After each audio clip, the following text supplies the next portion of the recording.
Ìlànà Yorùbá La Gbà pẹ̀tù sí Afe Babalola Nínú lórí aáwọ̀ tó wà láàrin rẹ̀ àti delefarotimi. Ooni Ife ló sọ bẹ́ẹ̀.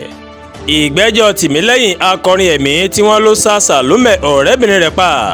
Ó má bẹ̀rẹ̀ ohun tó wáyé rèé nílé ẹjọ́ o. Àwọn ọmọ Yorùbá kò gbọ́dọ̀ jẹ́ kí àṣà wa parun. Ayé tí ń fi ọwọ́ rọ́ wa sẹ́yìn Ọbásanjọ́ ló sọ bẹ́ẹ̀. Ìlànà Yorùbá La Gbà tá a fi pẹ̀tù sí Afe Babalola Nínú lórí aáwọ̀ tó wà láàrin rẹ̀ àti delefarotimi Ooni Ife.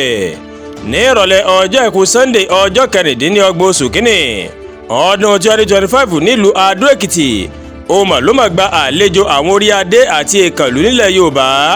Lára àwọn orí adé náà ni Ọọ̀ni tìlú Ilé-Ifẹ̀, obaadeyeyeogunwusi Ògúnwùsì, Ọ̀jájá kejì àti àwọn orí adé mìíràn nílẹ̀ Yorùbá tó máa kọ́wọ́rìn pẹ̀lú rẹ̀. Ewì ti ìlú Adó Èkìtì, Ọba Rufus Adéjùgbé, òun ló sì gbà wọ́n lálejò. Kókó tí wọ́n bá wá sílùú náà òun ni láti ṣèpàdé àwọn akọ̀ròyìn pẹ̀lú àgbà amòfin Afe Babalola lórí aáwọ̀ tó wà láàrin rẹ̀ àti amòfin delefarotimi.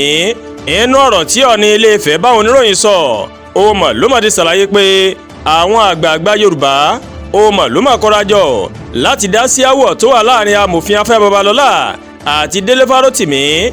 Ọọ̀ni ní àgbà kì í wà lọ́jà kí orí ọmọ tuntun wọ̀. Ìdí rèé tí àwọn ṣe gbéra láti wá pẹ̀tù sí amòfin Babalola Nínú. Ìlànà ilẹ̀ káàárọ̀ oòjíire ó mà lámàlò láti wá pẹ̀tù sí bàbá pé kí wọ́n fi ọwọ́ wọ́nù lórí ẹ̀sùn ìbanilórúkọ jẹ́ tí wọ́n fi kan delefarotimi. Lóòótọ́ orúkọ rere ni bàbá ń jà fún, gbogbo wa la sì rí ẹ̀kọ́ kọ́ nínú ìṣẹ̀lẹ̀ yìí pé ká máa dáàbò bo orúkọ rere wa. Yorùbá ló ní tí a bá fi ọwọ́ tó bọ́mọ wí, a fi ti òsì báyìí a fi fà á mọ́ra. A ti bẹ bàbá nílànà ọmọlúàbí, wọ́n ì ti gbọ́ ẹ̀bẹ̀ wa láti já mi lórí ẹjọ́ ìwà ọ̀daràn náà. Ní báyìí táwọn àgbààgbà ti dá sí ọ̀rọ̀ náà, igun kejì tí ọ̀rọ̀ kàn ó gbọ́dọ̀ so ewé agbẹ́jẹ́ o, ó gbọ́dọ̀ sún mọ́wọ́. Ìgbẹ́jọ́ Tìmílẹ́yìn akọrin ẹ̀mí tí wọ́n ló sá Sàlómẹ̀ ọ̀rẹ́bìnrin rẹ̀ pa bẹ̀rẹ̀. Ohun tó wáyé rèé nílé ẹjọ́ o. Wọ́n ti fi ojú afurasí akọrin ẹ̀mí Tìmílẹ́yìn Àjàyí tí wọ́n ló sá Sàlómẹ̀ Adáìdù àgùnbánirọ̀ pa, wọ́n ti fi hàn ní kóòtù. Ọkùnrin náà sì lóhùn kò mọ̀ jẹ̀bi. Ilé ẹjọ́ gíga tó wà ní Láfíà ní ìpínlẹ̀ Nasarawa o. Ó ní ìgbẹ́jọ́ náà ti bẹ̀rẹ̀ lánàá ọjọ́ 27 oṣù kínní ọdún 2025 tá a wà nínú rẹ̀ yìí mà ní. Nígbà tó ń dáhùn ìbéèrè kóòtù lórí ikú Sàlómẹ̀ Adáìdù, Tìmílẹ́yìn sọ pé òun kò mọ̀ jẹ̀bi ẹ̀sùn náà. Adájọ́ Simon Aboki ó mà ló máa gbọ́ ẹjọ́ náà, ó sì sún ìgbẹ́jọ́ sí ọjọ́ 17 sí 20 oṣù kẹta ọdún 2025. Agbẹnusọ ìjọba lórí ẹjọ́ náà Stanley Nwaforagwe ó máa ṣàlàyé fún àwọn akọ̀ròyìn lẹ́yìn ìgbẹ́jọ́ náà pé ẹ̀sùn ìpànìyàn tí ìdájọ́ rẹ̀ jẹ́ ikú ó ní wọ́n fi kan olùjẹ́jọ́ o. Agbẹjọ́rò fún Tìmílẹ́yìn Joseph Tukur ó sọ ní tiẹ̀ pé a kàn sì wá fojú hàn ní kóòtù lónìí ni bí òfin ṣe fẹ́ ni. Ó ti dáhùn béèrè àìtí mú ọjọ́ ìgbẹ́jọ́. Èmi kọ́ ni mo máa jẹ́rìí ọ̀rọ̀, iṣẹ́ tèmi ni láti gbèjà oníbàárà mi kí kóòtù náà sì ṣe tiẹ̀. Ohun tí mo wá fún náà ó ní pé kí òfin ṣiṣẹ́ rẹ̀ bó ṣe yẹ o.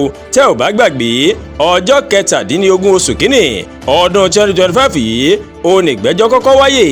Adájọ́ Àbókí ó sì sún sí ọjọ́ Ajé Monday ọjọ́ 27 nígbà tó ń sún ìgbẹ́jọ́ síwájú ní ọjọ́ Ajé náà.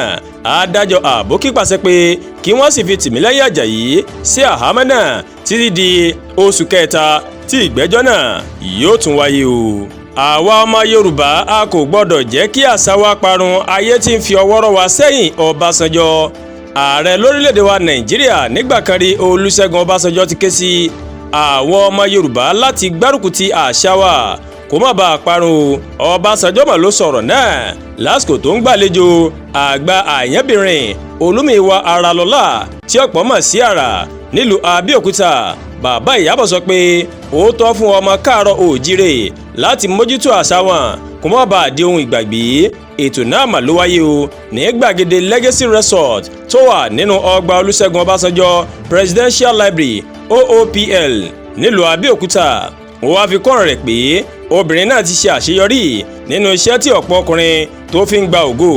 Ọbásanjọ́ tẹ̀síwájú, a kò gbọ́dọ̀ fi àṣà wa ṣeré, wọ́n ti ń fi ọwọ́ rọ́ wa sẹ́yìn, wọ́n ì ti ń fi ọwọ́ rọ́ àṣà wa sẹ́yìn. Bẹ́ẹ̀ ni oúnjẹ wa ni, aṣọ wa ni, àtàwọn nǹkan míì nípa wa, a kò gbọ́dọ̀ gba èyí láàyè. Èdè Yorùbá kì í ṣe èdè fànákùnà. Ààrẹ nígbà kan rí náà ó wá parí rẹ̀ pé ọmọ lẹ́yìn Kristi lòun, àmọ́ ìyẹn kò túmọ̀ sí pé òun yóò gbàgbé àṣà ìbí òun. Nígbà tó ń fèsì, ààrẹ sọ pé inú òun má dùn fún àyẹ́sí tí Ọbásanjọ́ tó mọ̀ ṣe fún òun o. Àdúràgbà Olúwatóyìn lóníròyìn yín. Ẹ ṣé púpọ̀ tí ẹ̀ ń wo Ẹ̀yà Yorùbá TV o.